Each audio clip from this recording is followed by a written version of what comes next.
Hey, what's up guys? Welcome back for another video. And if you're into Huck's World, today we got a very, very unique watch face that I'm going to say is worthy of a download. This one is pretty cool. I like it. It's animated and it's a bold look for an analog watch face. So with that being said, let's go ahead and let's kick off this review. All right, you all, listen, I cannot pronounce the first name of this watch face, but I'm going to say it's called 008 Gears. Now, as I said before, it's an animated watch face that I thought looked very, very nice. I thought the developer did a great job on the look and the design of this one. Now, you even see the animation going around the bezel of the watch, which is unique. It's different. The index does look nice. I love the font on the numbers of this watch face. It looks nice. Now, here's what you get. Down at the bottom, it's going to give you all your step information, your date. You also are going to get your battery info, which I thought was a good look for this watch face, right? Now, the watch face is interactive, right? And it's nice. So let's go ahead. Let's check that out.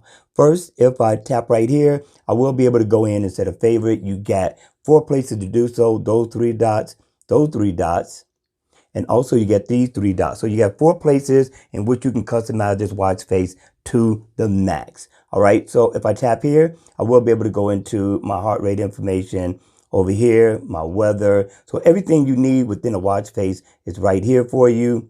Wrong place.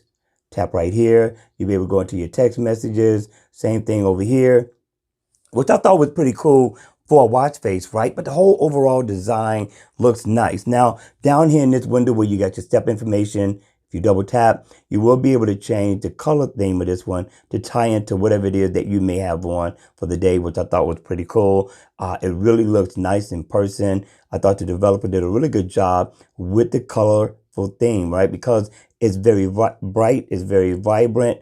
And if I double tap here, I can change the look of the background. Check that out. So if you want a different look than what you get when you get the watch face, just double tap and you can change the background. So I thought this was really nice. But the question is, at the end of the day, what do you think? Is this watch face worth the download or not? All right, you all, that's going to be it. Hit me in the comment section down below. As I always ask you, again, thank you all for supporting the channel, supporting my channels with the S on the back, right? If you want to check out my other music channels, the link will be in the description box down below. With that being said, make sure you hit the like button on the way out, smash that notification bell, and don't forget to subscribe. And I'll see you all again at the next video. Enjoy life, have some fun, you all, and remember, please, be safe.